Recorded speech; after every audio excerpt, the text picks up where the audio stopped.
Hello peeps, and welcome to Sundays with Sparky. How's it going, my friends? How is it going? I'm kind of showing off the guns a little bit today.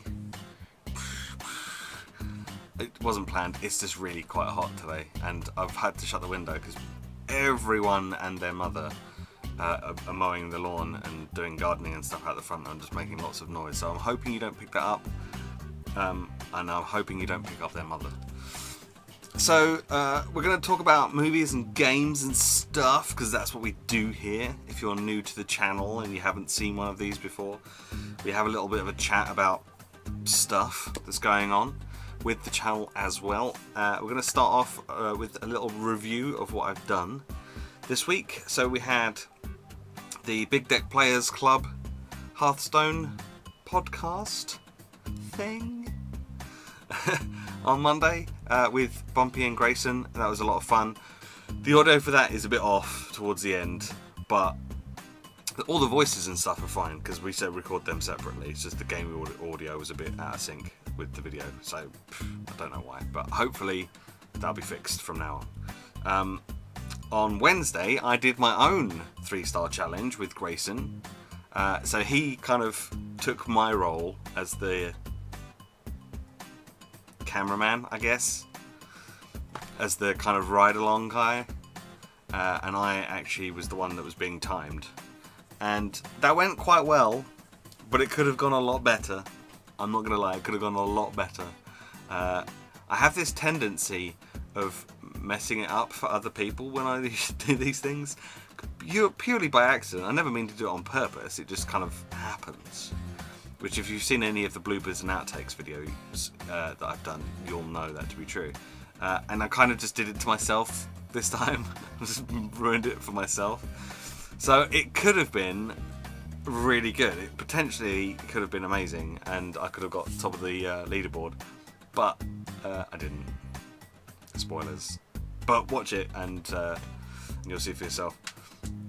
And then on Friday we had a Hunter deck in Big Deck Player. That was a lot of fun. Still playing it now, and I'm still having fun with it. So it's pretty good. I think when I recorded it, I was sort of rank 17, 18, 16, somewhere around there. I'm like rank 12 now. So as I said, I don't get to play it as often as maybe I'd like to. But that was like, you know, keep going with it, and it's been pretty fun. It's been pretty fun. So that's the videos that came out this week. So movies this week. This week I watched 2 films at home and 1 at the cinema. The 2 at home, the first one was Prisoners, which was actually, I've just checked, was actually one of my top 5-ish movies of 2013. If you want to go back and go all the way back into my Sundays with Sparky playlist, all the way back to 2013, you'll see that I talk about this film. I will talk about it a little bit. If you've not seen it, it's really, really good. If you are into like thrillers and whodunits and that kind of thing, it's not a murder mystery, but there is a mystery cop kind of element to it.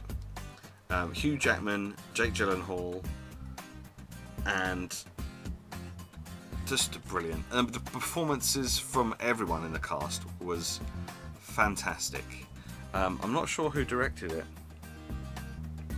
Somebody I've never heard of before. Denis Villeneuve. Never heard of him before, but just amazing. If you want to see Hugh Jackman acting and not being Wolverine, or singing something in some musical thing, seriously watch Prisoners, because it is outstanding. Really, really good. And then the other film I watched at home was Chef, which is actually on my top films of 2014 video. So if you, again, go back through the playlist of Sundays with Sparky, you'll find it. Because it's actually, those 2 ones are actually listed as having like top films of It's written and directed and stars Jon Favreau, because it's kind of like his little project thing. And I remember seeing, at the time he was filming it, like stuff on Twitter about it, and he was like Instagramming stuff. And that plays quite a large role in the actual story itself, like Twitter and like social media and networking and stuff like that. And I like the way that they incorporate that into the film. It's quite an interesting way that they've kind of. I think it helps it be grounded in the real world, and you can kind of relate to it more because you're like, oh well, I use Twitter or Instagram or Vine or whatever, and you can so you can kind of relate to it on that basis. And I mean, it's a film about a chef and him wanting to be creative and expressive, and the food just looks amazing. And if you're feeling hungry, you might not want to watch this film because it will make you feel even more hungry, and you will be like, man, I gotta eat. Because the only one downside is just like you watch it and you're like, man, there's so much good food in there, I just want to eat everything right now. And then finally, I saw AntMan on Friday. I really enjoyed it. It wasn't quite what I was expecting. It didn't have the same feel to it as some of the other ones, because it didn't feel quite as like grandiose as Guardians of the Galaxy or Captain America, or because they're these like legendary, like Captain America, Iron Man, Thor. They're kind of like these legendary characters that everyone knows about, and they're all kind of like larger than life, and it does feel a bit comic book when you're watching those movies. This didn't do that to me. This kind of felt like he'd kind of stumbled into it a bit, and I kind of like that, because it kind of made it feel more like just this regular guy who just happens to be part of this Marvel Cinematic Universe. And I think that's good for people like me who like those movies, because it kind of makes you feel like you're a bit like him, because you are just a regular guy,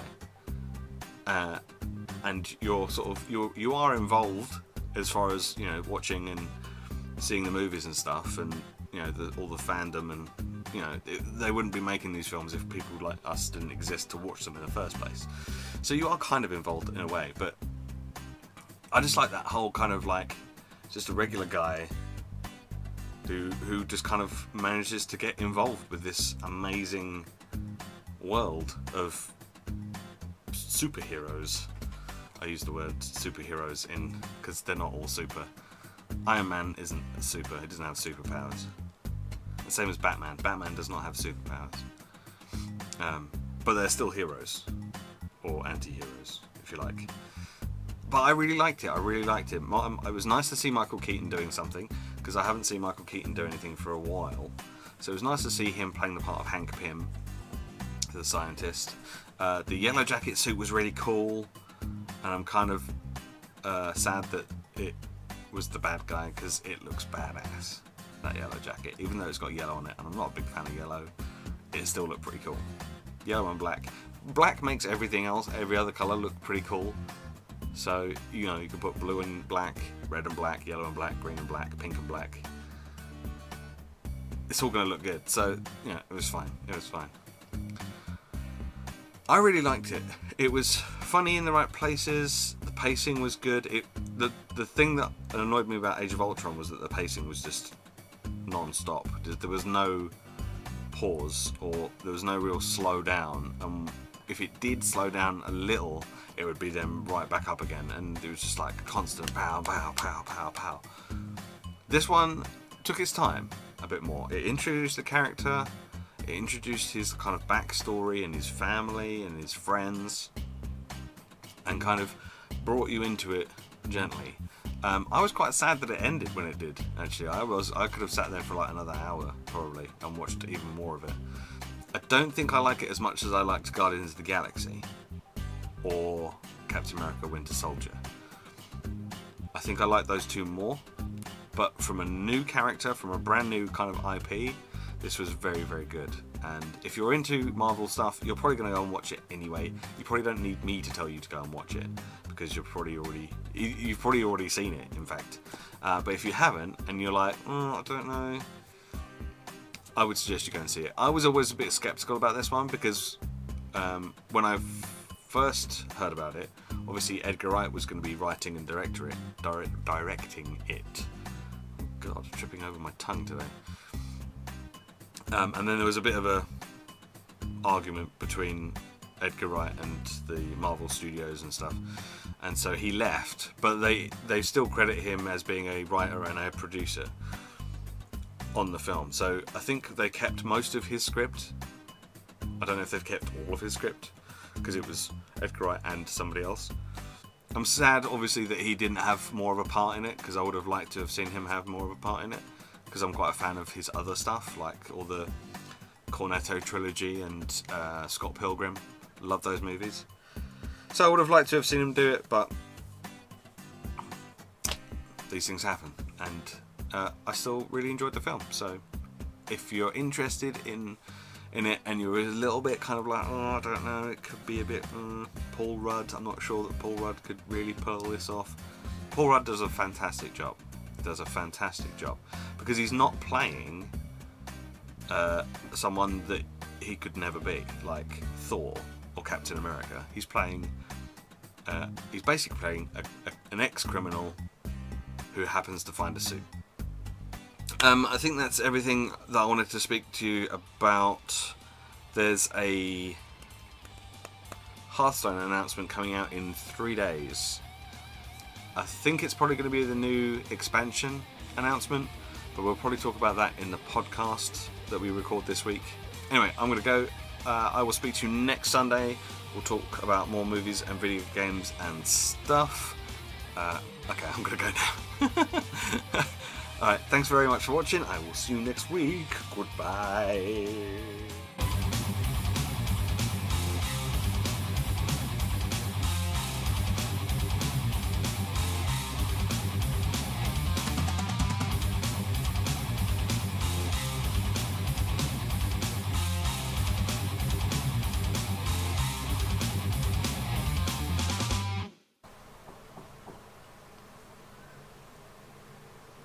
Gardeners. What a bunch of